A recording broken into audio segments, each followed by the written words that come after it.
আমেরিকায় দেখেন রাস্তার কাজ কিভাবে নিখুঁত হয়, এবং এই যে পাথরের আর বালির মিশ্রণ ওরা ভালোভাবে আগে মিশাবে। আমাদের দেশের মতো ভেজাল নাই।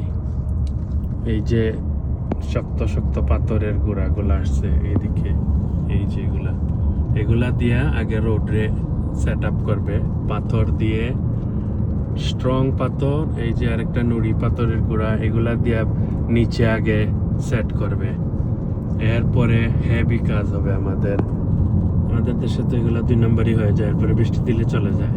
অনেক সুন্দর করে রোড এরা ইয়ে করতেছে, কোনো 2 নম্বরই নাই, ভেজাল নাই। তফাৎটা হলো এইটাই। এবং পাথরের মধ্যেও ভেজাল থাকবে না, বালির মধ্যেও থাকবে না।